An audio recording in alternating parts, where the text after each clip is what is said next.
3 મુહાવરાનો ઉપયોગ કર્યો. ચણાના ઝાડ પર ચડાવવો, મેં કહ્યું કે આશીષભાઈએ મને ચણાના ઝાડ પર ચડાવ્યો છે તો મોંમાં મગ નહીં ભરી રાખું, થોડા વટાણા વેરીશ. હવે આનું અંગ્રેજી કરી જુઓ, કદાચ એકાદનું તમને મળે અંગ્રેજીમાં. આપણી ભાષા, જો હું તમને કહું એક્ઝામ્પલ થોડા, ખાવાની જ વસ્તુઓ ખાલી, બીજી કોઈ જ નહીં. કે આનાથી તો શેક્યો પાપડ પણ નહીં ભાંગે, ખાખરાની ખિસકોલીને શું સાકરનો સ્વાદ, કોણી પર ગોળ લગાડ્યો એને તો પારકે ભાણે લાડુ મોટા લાગે, મગજમાં રાઈ છે એના તો મારા મગજની મેથી ના મારો, ટાટિયાની કડી થઈ ગઈ. કોણી ઉપર એ તો કીધું તલમાં તેલ નથી, ગોળ વિના મોળો કંસાર, છાસ લેવા જવું દોણી સંતાડવી, સૂટના ગાંગડે ગાંધી ના થવાય, પાપડી ભેગી ઈયળ પણ બફાઈ ગઈ, દાળમાં કંઈ કાઢું છે આખું કોડું શાકમાં. તો આ રસ્ટિકનેસ, આ સંસ્કૃતિ છે, આ ભાષા નથી, આની અંદર આખું આપણી જીવન રીતિ છે. બેને ઇતિહાસની વાત કરી, પણ પરંપરા છે આની અંદર. તો અંગ્રેજી કે બીજી ભાષા કોમ્યુનિકેશન માટે, ઇન્ફોર્મેશન માટે, નોલેજ શેરિંગ માટે અનિવાર્ય છે. અંગ્રેજી આવડવી જ જોઈએ. એનાથી ઘણું બધું આપણે નવું. પણ સંવેદનાની અભિવ્યક્તિ જ્યારે તમારે અમુક કરવી હોય તો આમ બેની વચ્ચે સ્પર્ધા નથી. આપણે અનનેસેસરીલી બેની સ્પર્ધા આ અથવા આ કરી નાખ્યું છે. જો તમને એક તફાવત કહું, માતૃભાષાઓ જગતની તમામ અને અંગ્રેજી, આ બેની વચ્ચેનો એક તફાવત મારા ધ્યાનમાં આવ્યો. અંગ્રેજીમાં તમે સૂર્ય લખવું હોય કવિતામાં, સૂર્ય વિશે, તો તમે શું લખશો? સૂર્ય વિશે તમારે લખવું છે તો કયો શબ્દ વાપરશો? સન. એનો કોઈ વિકલ્પ તમને એમ થાય કે ના, આના બદલે કંઈક જુદી જાતનો શબ્દ, સનના બદલે કંઈક બીજું વાપરવું છે, પણ એનો મિનિંગ સૂર્ય થવું જોઈએ. લોન સ્ટાર, હા, એટલે કંઈક બીજી વાત થઈ ગઈ.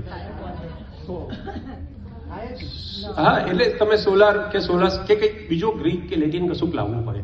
આપણી ભાષામાં તમને સૂર્યના બદલે કંઈક બીજું લખવું હોય ગુજરાતીમાં, તો શું લખો તમે?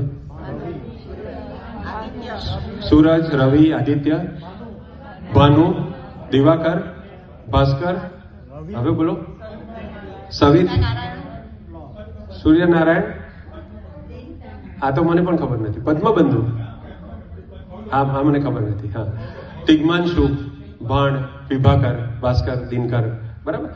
તો મને લાગે છે 50 શબ્દો ઓછામાં ઓછા હશે સૂર્ય માટે. સંસ્કૃતના વિદ્વાનોને વધારે ખબર. પાણી ઇંગ્લિશમાં વોટર સિવાય તમે કંઈ ના કહી શકો. ગુજરાતીમાં જલ બોલો, સલીલ બોલો, નીર બોલો, ઉદક, પય, વારી, અંબુ, તોય, કેટલા ઓપ્શન છે. આંખ માટે તમે તો ખાલી પાણીની ચાલો વાત કરીએ આપણે, કે આ પાણી છે. ઇંગ્લિશ ભાષામાં તમે પાણીનો કેટલી રીતે ઉપયોગ કરી શકો. ગુજરાતીમાં હું બતાવું છું કે મેં એનું પાણી માપી લીધું, મેં એને પાણી ચડાવ્યું, મેં એનું પાણી ઉતારી નાખ્યું, મેં પાણી મૂક્યું કે હવે આમ નહીં કરું, મારી મહેનત પર પાણી ફરી વળ્યું, એને જોઈને હું પાણી થઈ ગયો, મેં એને પાણીથી પાતળો કરી નાખ્યો.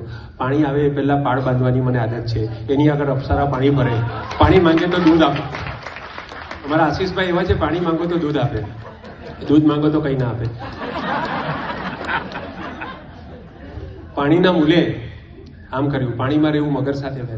તો આ does this language deserve to be vanished? એટલે અરે એને આટલી સમૃદ્ધ ભાષા પાણીમાં બેસી જાય. જે ભાષાના પાણીમાં આટલું પાણી હોય અને એ આપણી હયાતીમાં, આપણી આગળની 50 જનરેશનમાં કંઈ નહીં થયું, અને આપણી ઉપસ્થિતિમાં, આપણી મોજૂદગીમાં, આપણા જીવનકાળ દરમિયાન આપણે આપણી નજરે આ જોવાનું. આપણા વડવાઓએ 1000 વર્ષ સુધી જેને સાચવી, જેને સજાવી, જેને વિકસાવી, એને આપણી ખાલી એક જ પેઢી રેડી મૂકી દેશે. આ મને દુઃખ થાય છે. મને મુંબઈમાં એક કાકાએ કહ્યું, આ પ્રવચન આપતો હતો તો 80-82 વર્ષના કાકા ઊભા થઈ ગયા. બહુ મોડર્ન કાકા હતા, નવીન નામ હતું એમનું. તો એ નવીનભાઈ મને કહે કે તમે શું કામ ગુજરાતી ચિંતા કરો, એમ કે તો સર્વાઈવલ ઓફ ધ ફિટેસ્ટ, જે ફિટ હશે એ ટકશે, તમે શું કામ ચિંતા કરો, કે ગુજરાતીની ઉપયોગિતા નથી, હવે નથી તો નહીં ટકે એમ. તો મેં એને કીધું કે એની ઉપયોગિતા છે. અને કઈ રીતે હું કહું કે તમે સમજો છો કે ભાષા અભ્યાસનું માધ્યમ છે, અથવા ભાષા ઇન્ફોર્મેશન, કોમ્યુનિકેશન કે આ બધાનું માધ્યમ છે, લખવા બોલવાનું હથિયાર છે, પણ ભાષા એ વિચારવાનું પણ સાધન છે. ભાષા વગર આપણે વિચારી શકતા નથી. જો તમે સરખી રીતે વિચારીને સમતોલ તારણ પર નહીં આવો તો ઇમોશનલી ડિસ્ટર્બ થઈ જવાય. તો આ મને હંમેશા એમ લાગે કે ગુજરાતી, હિન્દી, સંસ્કૃત આ 3 ભાષા છે.